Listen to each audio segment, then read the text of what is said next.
Hey,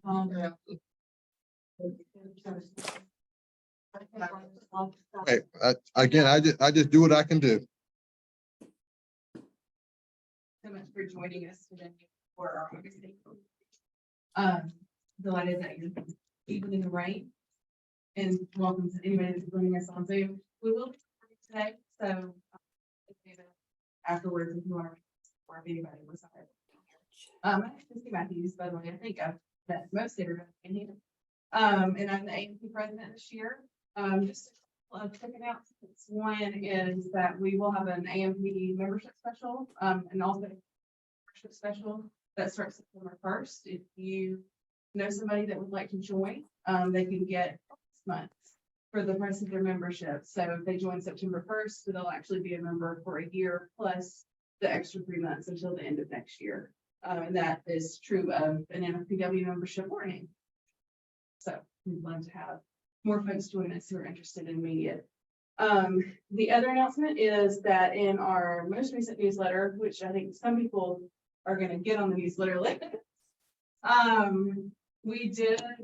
did put out a survey to get some feedback on the future of the organization, and we really love to hear from everybody. You know, I think it's important that, like, we have a great board, but we're only what, 60 people, and our organization is much larger.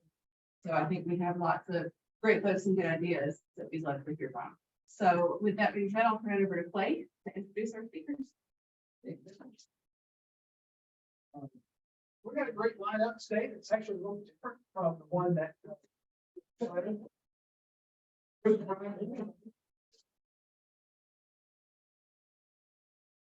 Wasn't able to be here, but we have some fantastic people who are joining us relatively short notice. Super grateful for that. What we're going to talk about today is the reporter PR relationship. We've got 3 folks who have a lot of experience in both of those fields today. So what I'll do is I'll just introduce y'all, and 3 of you want to come up here and grab a seat. That would be great. Cheryl Wheeler-Stewart is with us today. She's the Executive Director of Strategy and Communications for Birmingham City Schools. During her career, she's been a reporter at the Tennessean, which is a great newspaper that I also used to work at. The managing editor of the Southern Education Desk at WPTF, breaking news editor at the Birmingham News. So Cheryl, thank you for being with us today. Art Frank is the CBS 42 Evening News anchor at 4, 5, 6, and 10. Art's a multiple-time Emmy Award-winning journalist whose career spans more than 35 years. The Detroit native and University of Michigan alum first came to Alabama in 1991 as an anchor at WBRC TV6. At WBRC, Art gained notoriety as the first African-American male to anchor in primetime news here in Birmingham. Prior to coming to Birmingham, Art launched the public relations firm in Atlanta, where he also worked as a public member in court. So thank you for being with us. And then finally, veteran communicator Bruce Sutton is with us. He serves as the public information officer for the city of Birmingham. He has more than 20 years of experience as a writer and professional communicator serving the Birmingham area. In addition, he's a freelance writer with a passion for writing about health, wellness, and the African American experience. He has served as an essayist, radio talk show host, blogger, and editorial writer. Maria also attended Birmingham, which was the only place African Americans stayed for first-class hotel accommodation during the civil rights era, or during the civil rights movement, rather. So, Cheryl, Art, Marie, thank you all for being here with us today. Up here so I can see you. And I would love to just kind of start. All 3 of you have journalism experience. All 3 of you have public relations experience. I would love for you just to start. Maybe we'll start with you. Maybe we'll just talk. I'd love to talk for a couple minutes about how people who work in public relations can make journalists' jobs easier, and how people who work in journalism can make people who work in public relations jobs. Well, first of all, I think the journalist job easier by providing accurate information on a timely basis. That's the biggest thing. Most of the time, if we're working on news story, whether it's feature or breaking news, parties, whatever the case may be, you have a deadline. If you have a responsibility, you have a deadline. The people who are in my role must be positive, try to, you know, the community, kind of those, put those deadlines on, I think we work with. So people, I get it, right? So that's the key thing, is to be accurate information on a timely basis. And also access to people who don't make those clear. You know, if I can't arrange for my superintendent or my academics officer to talk to organization if she needs this, or, you know, there's something, a project that she has working, and I'm really not, you know, doing a great service to her in that work, and we need that. We need to have it in the building, in part of journal. We also, I was going to stated everything that we actually need from PR professionals when we're in television. I'm probably the one most recently removed from the journalism role, but I started my own online journalism TV network. Actually, is what I'm working on, and I'm working it. I want to do it with young people, so I'm still training some young people in Embry to do that. But in the meantime, going back to what Cheryl was saying, it's so important to be able to depend on a PR professional to not only give you information, but to give it to you accurately, like Cheryl said, because when you get information and you're sourcing that information back to that PR professional or to the agency or the organization where that information comes from, it's vitally important that that information came to you that's accurate. One thing that I do, and Cheryl was so good about that, and is when you contact her, is understanding how you need that information and what time you need that information, because you're working on those deadlines. So PR professionals and media professionals work hand in hand.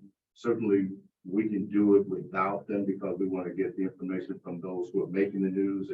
But when you're dealing with different agencies like a school system, like a government agency, or even if you're dealing with a corporation that has a public relations team in place, it's important to have a relationship that PR professional understands that when you contact them, you're contacting them because you're working a deadline.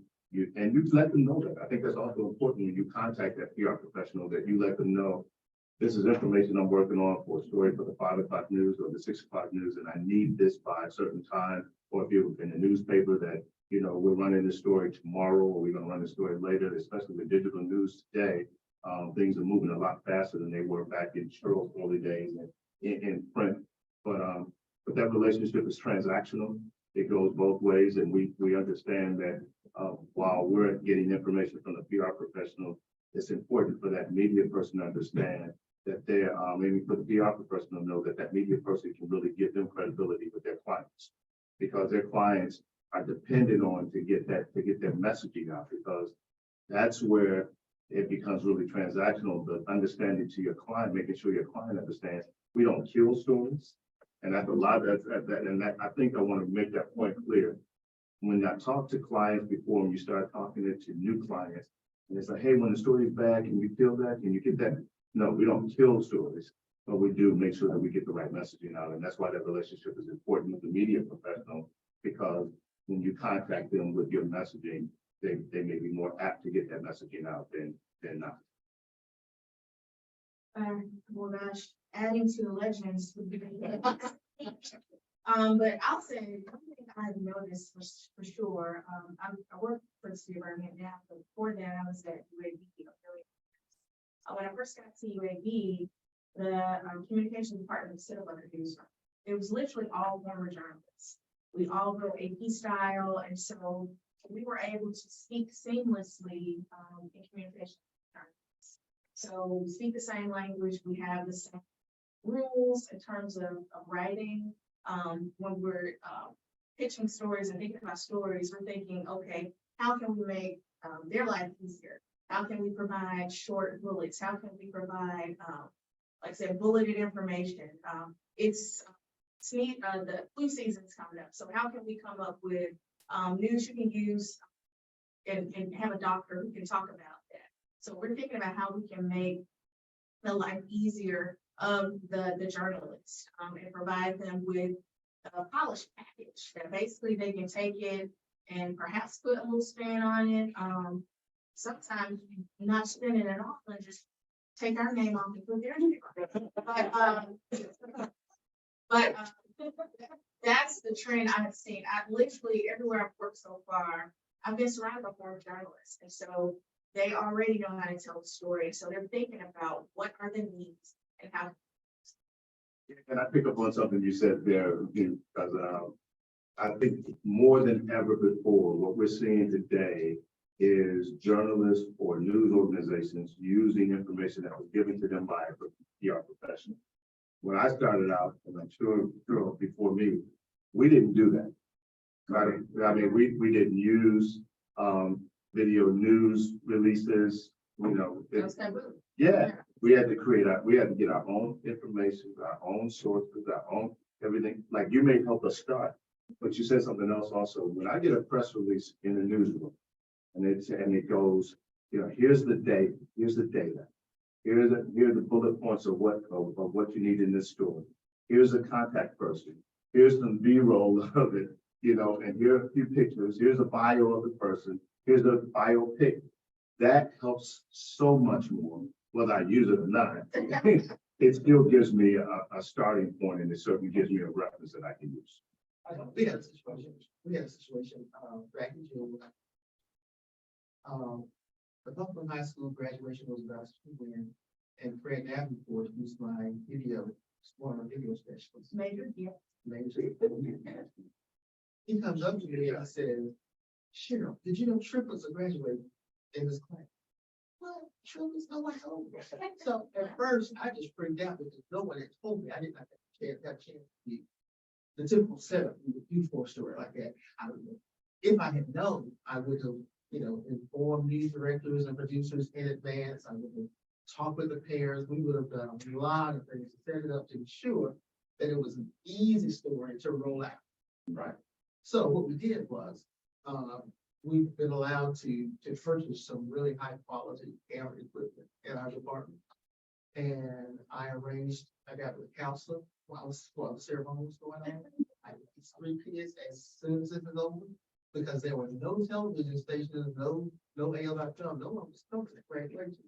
So Fred and I covered that part of the graduation. We did B-roll of the students, we did Zoom, we did everything that if we were shooting for that 5 o'clock news show. Okay, we did that package.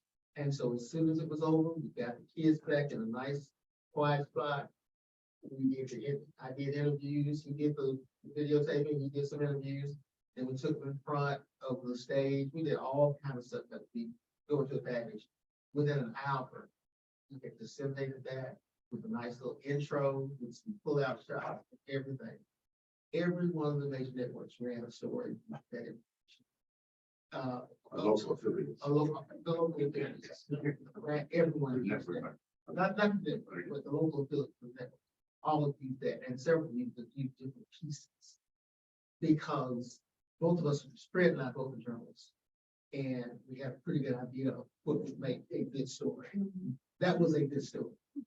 And we just pushed it out there. If anybody's interested, I can give you a little bit better advance notice. We've got triplets in my neighborhood that graduate, I see them see to that stadium, and they're all Eagle fans.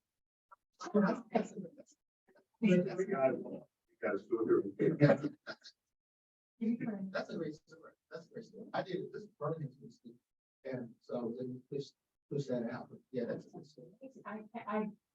My mother said I had 2 speeds, slow and stop. So I can't even conceive of having done that story together that fast, but what a whole. Room. You back up. Yeah. I'd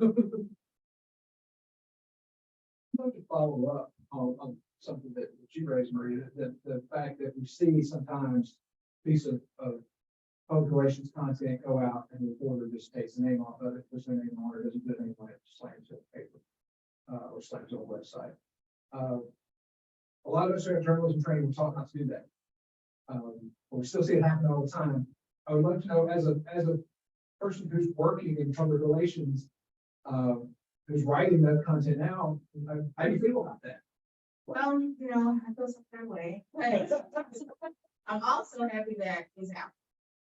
So Yes, so we'll see it, and it happens so frequently that actually I'm accustomed to it. But one thing I'll say too is, in addition to utilizing the media, we create our own media. So we have, YouTube that we utilize with our own original content, medium, all sorts of things. So if the media doesn't pick it up, that's fine, because we have that outlet. So like Cheryl said, she said, we are journalists. In my opinion, once a journalist, always a journalist. That's how I see myself. So if I write a great story, likely I will save it for our meeting, because I would prefer, at least that I know my name. But I would still try to write perfectly written press releases that will go in other places, but I'm gonna say something that I feel like is poetry and put it on our meeting. Important thing about that is you're working for a client, whether it's a government agency or a corporation or an organization. And as you're working for them, what's important to them is that the story's out there. That's right. So if you can get the story out there, they utilize it, that's fine, because you've done your job as a PR professional by getting the message out. The other thing is we have to realize too, is that media promoters are so understaffed. Yes. Don't have the resources. They don't have resources and the demands are great. When I talk to them, that's currently work, whether they're in original or broadcast media, they are under the gun to really do so much every day. So anything I can do to make them feel easier when I'm trying to guide them, the reason I want to do it. Now, there was a time and Saul probably heard me do this before. I would shoot someone out when you write a press release. Don't put it anywhere. I don't want to see it. I would scream and really give someone a very difficult time in the future. But now that I'm on the other side, I try to make certain when we release something that it is in such a format that someone should take that headline off, put their own headline on, and push it forward, because it helps us at the same time. It helps the news organization because they are so understanding. Sometimes it may be simply putting it out there. They can use those words and come and do a stand-up in front of a building or a school or a bus, whatever, and use some of the same information with their own twist on it, but still having that same accurate information. That's what it should. Okay, I'm gonna open it up for questions there in just a second. I had one more question that I wanted to see about tension. All of you have almost surely been in a situation where you were in a relationship with a journalist as public relations practitioner, or you were working with working in public relations capacity, and you were dealing with a journalist, and there was some tension there. Because you were, they had one position on how the story ought to go, you had another position. Somebody's working under quality information, you're trying to correct it, there's tension there. I'd love to know how your experience in both of these worlds has shaped the way that you deal with those instances when tension is present. Question. I'll jump on it because I find it, I'm gonna try to say this without revealing where the tension was. We're gonna find out, but this had to do with, and it was a very serious situation too. It had to do with Cupcake. Doing the search for Cupcake McKinney. And it was a day that we were on air, me and my co-anchor at the time were on the air. And it was breaking news because they were searching over in West End. They thought they had found the body. While we were on air, someone relayed to a producer in the newsroom that Cupcake had been found. And then the producer got in our ears and said something. My co-anchor went on air and she said, Cupcake had been found. And immediately, because of my relationship with the law enforcement agencies, I got a call. And I got off the desk, walked outside, got on the phone, and they said, Cupcake has not been found. Where did that information come from? We are the coordinating agency, the lead agency, and I trust that. So I got back on air and now I gotta correct my co-anchor, which is a tough situation. So I did that to the best of my ability, got the right information out, made sure I told them that the lead agency is where my information was coming from. And then when we got off the air, we huddled in the news director's office and got on the phone with the source of the information, left there, went down to the office of the source of that information, had a battle in there about, you're gonna have to make this correction because you made us look this way. It was a contentious situation, but we worked it out after a long battle with some of the folk inside and threats on my part. It's to reveal where the source was coming from, but we got it corrected and it was added to their website and it was a very tension-filled situation for us, but it also taught us some lessons too within the newsroom. Because in that situation, you can't go on that one source. I just said you cannot go on that one source. You got to validate that source and make sure that source is correct by going with an independent source, totally separate from that before you go. We were part of so it's something that I think was probably that you make a pause.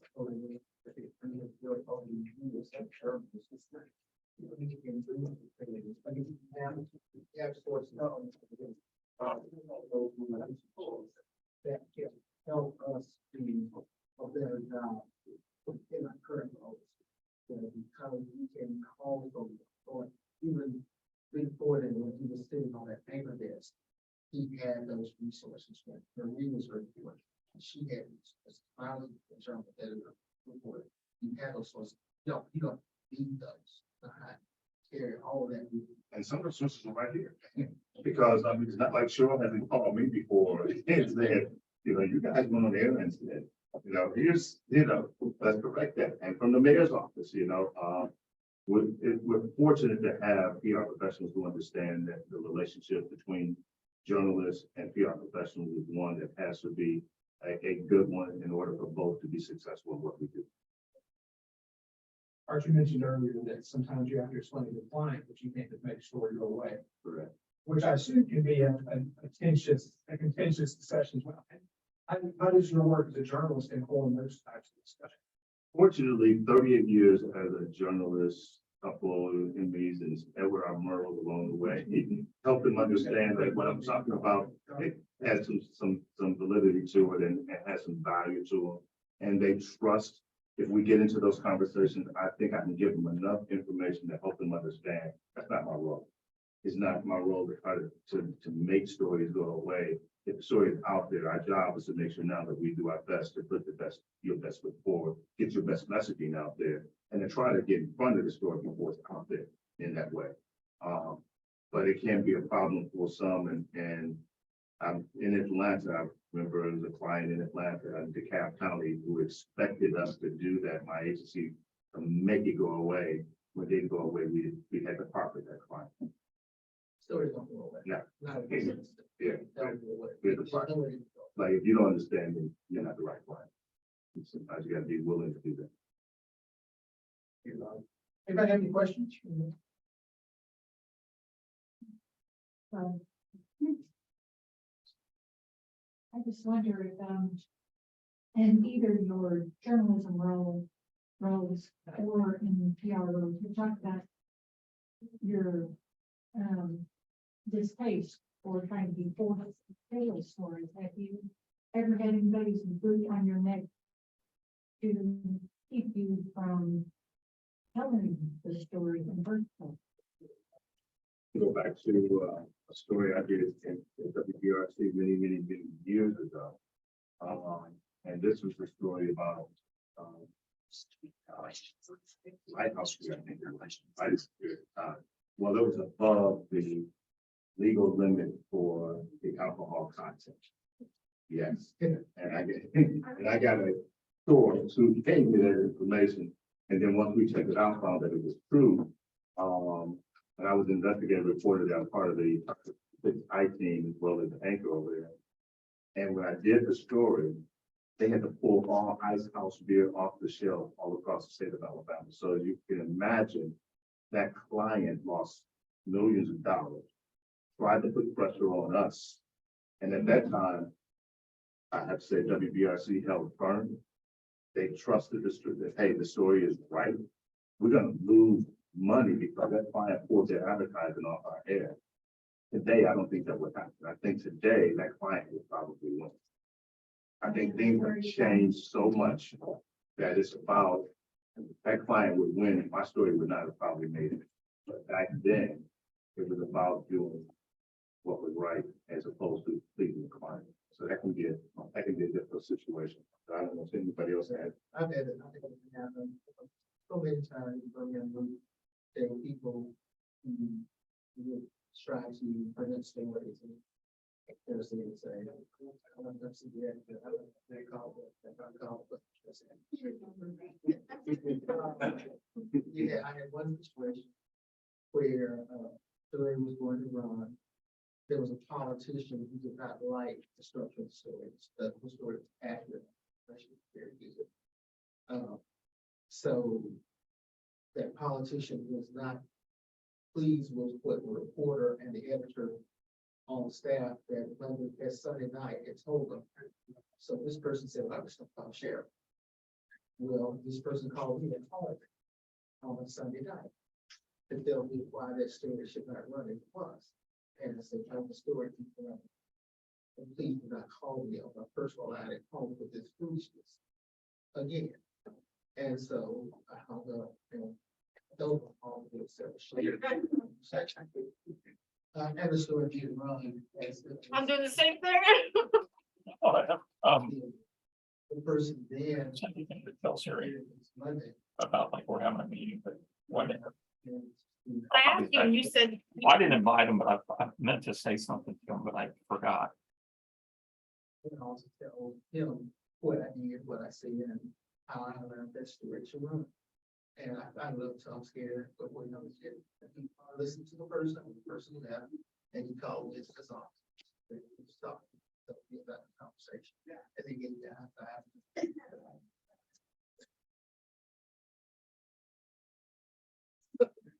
Well, I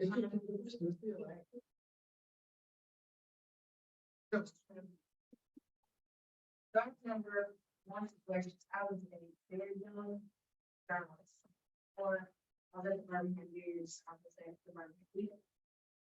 At the time, this newspaper, we were in rag, we getting everybody, shots fired.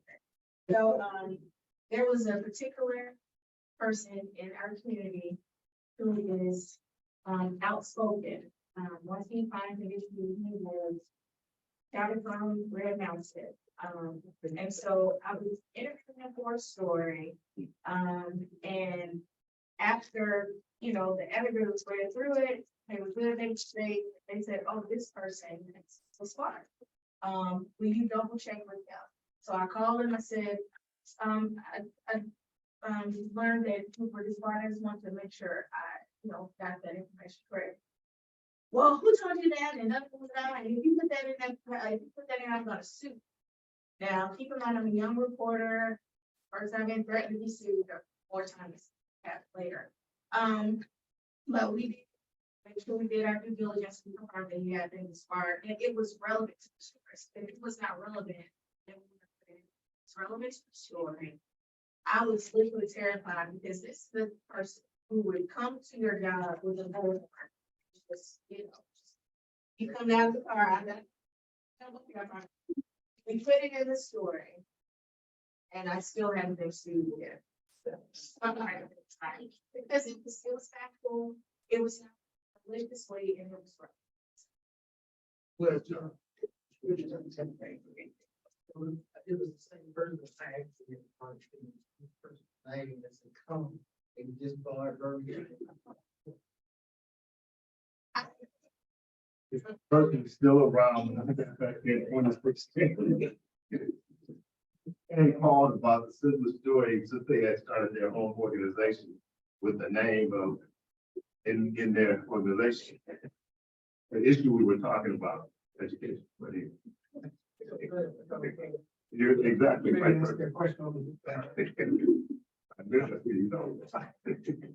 Right, other questions? You had to call that person. And then professional about the TV. No. So, Yeah.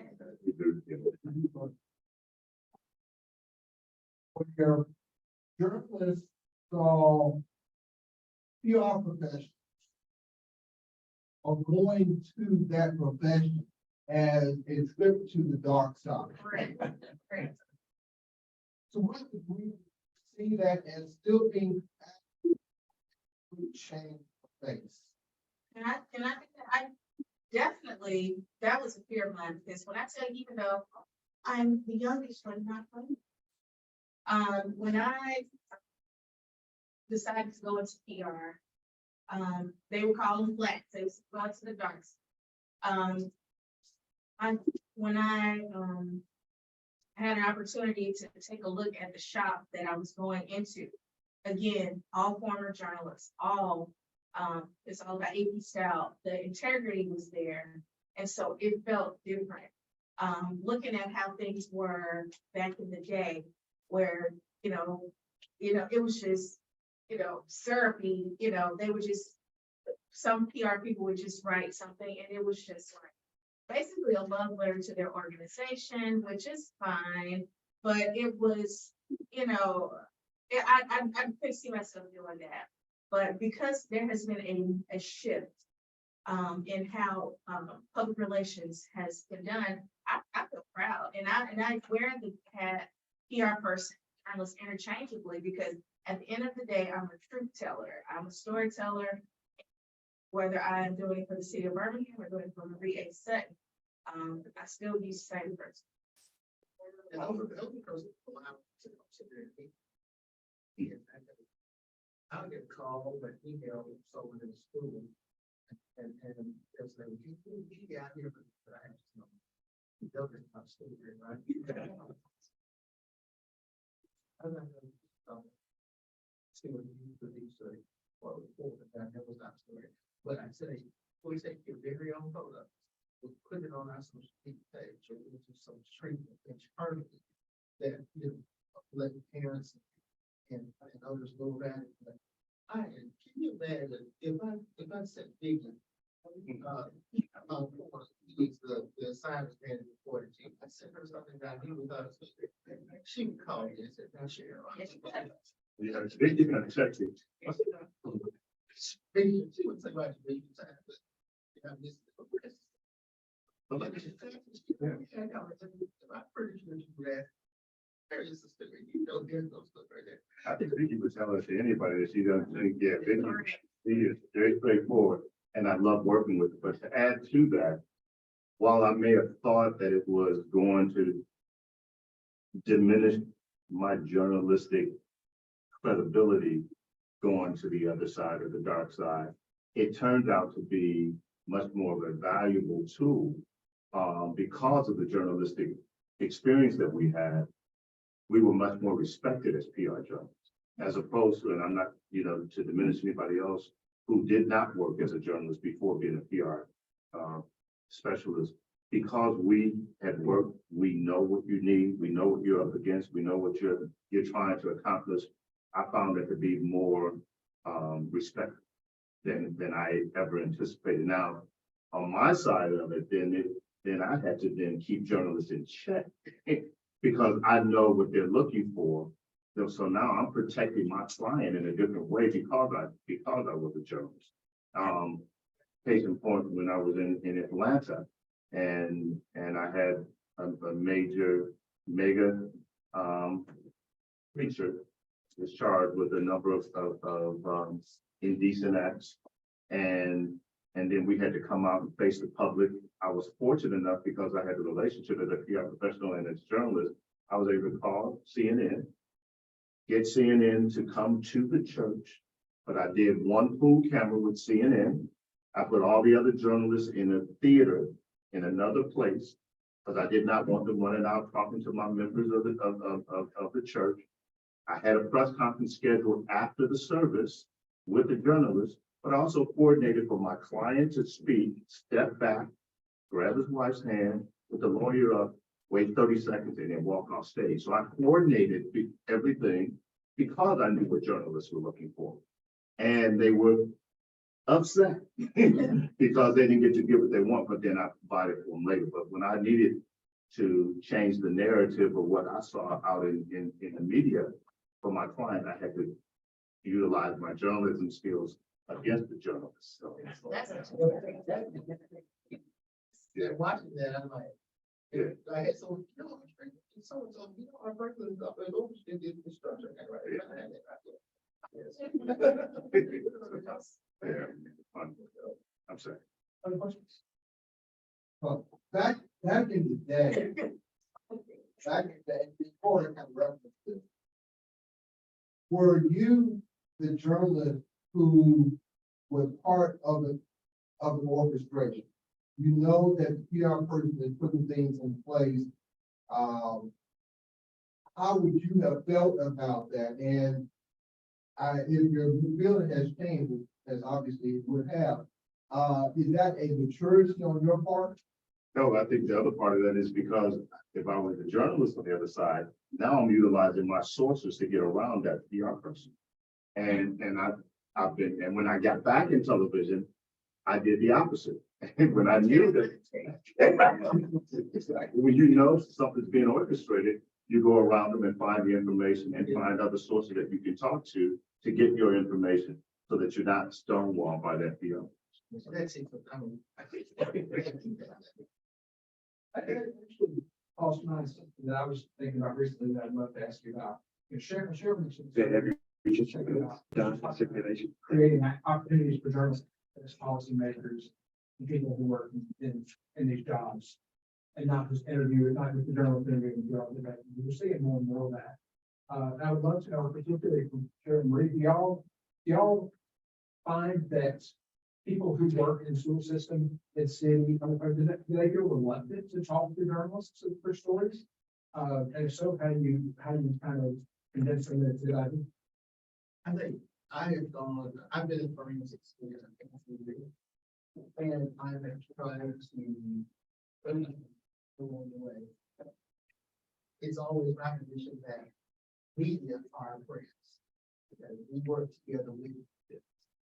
Please do not get nervous anytime you see a camera person or an anchor or a reporter coming to see the story before the education. They can come for a good reason. Most 99% of the time, they are coming because they're doing their story that wants to have coverage. So let's work with them. That's what they need to do.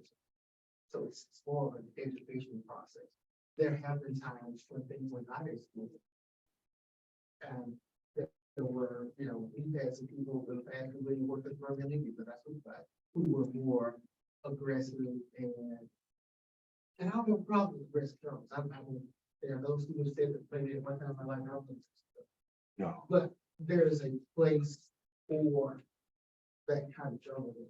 The thing that I try to do to educate people in our schools and our administration about, I guess, the flow of news and how journalists benefit. Yeah, I would say the same, definitely, the trend now is you don't see the PIO, you see the expert.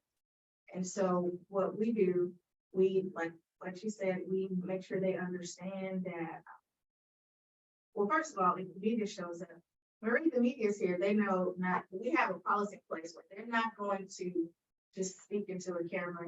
They know the process. And so they'll let us know. We will make sure that in our protecting them, we understand what are your questions, what your story, etc., so that we can empower them to be that expert. And so for that reason, being in a role as a director in the city of Birmingham, it is understood that you have to be the expert and that you will be called upon to speak on behalf of the city. And so from time to time in our meetings, I love Chief Cedric Sparks. He'll do like pop-up interviews, like in the middle of a meeting, so that they can always stay on guard. So it is an understanding that because of your role, you have to be that expert in the room. But if they show up, you better call OPI. I just want to answer. Cedric was one of my kids. You did a great job. kid there in his wedding, and just, but it's great to see when he made it there. I'm gonna take issue with one thing this girl said because, and I love her to death, but I tell my clients the media is not different. So I'm the opposite with it. I expect that they're looking when they're coming in, especially depending, and I usually have clients in crisis, that they're coming in, that they're not coming in to be your friend. And don't sit there thinking that when you have an interview with them, that it's always going to be a friendly situation. That now it's about your messaging and what you're trying to put out. And I teach them, and I do media training as well, so that I can teach my clients how to pivot away from information that they don't want to say. I think it's important that we understand that that's a journalist over there. Do not talk to them. You got a mic in, they got a mic in their hand, you got a mic on.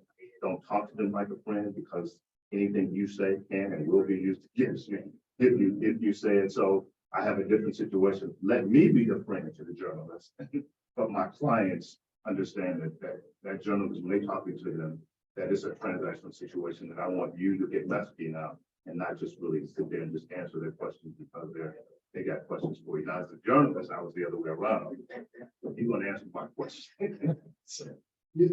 I'm thinking that the rest of the standards that you use, they're gonna use it against you in the court of public opinion. Public opinion is sometimes in the court of law. So it can be both courts, yes. Probably got time for one more. Anybody? What do you think about AI?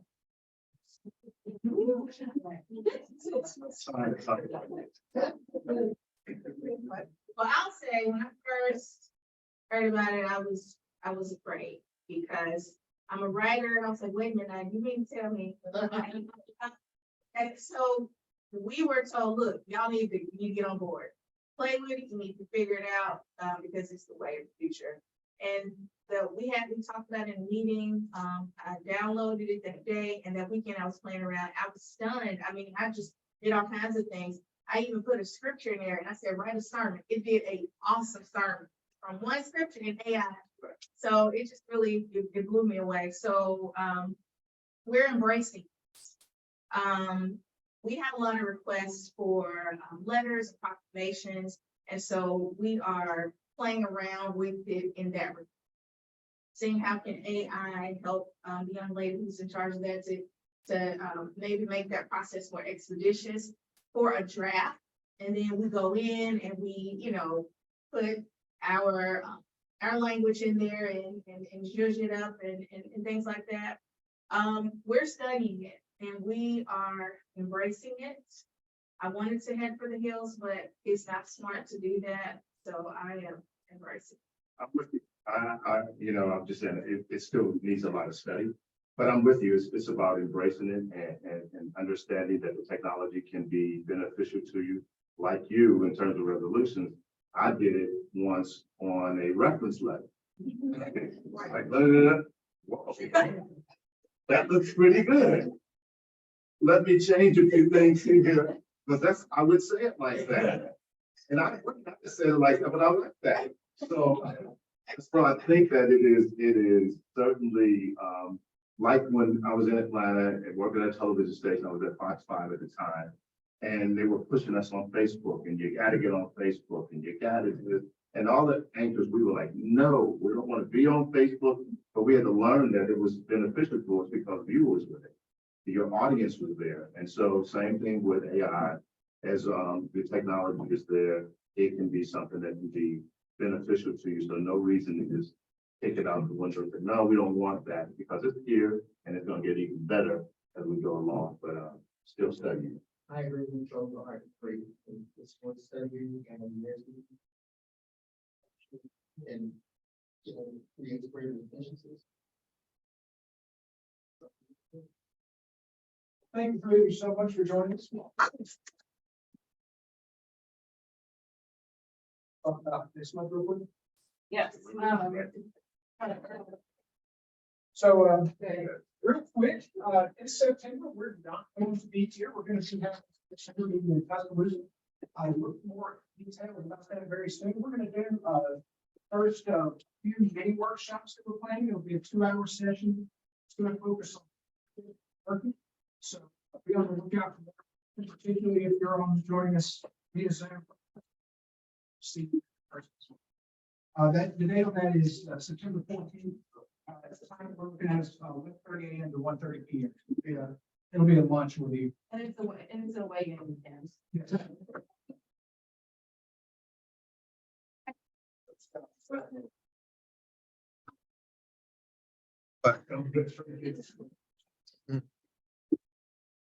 She just so.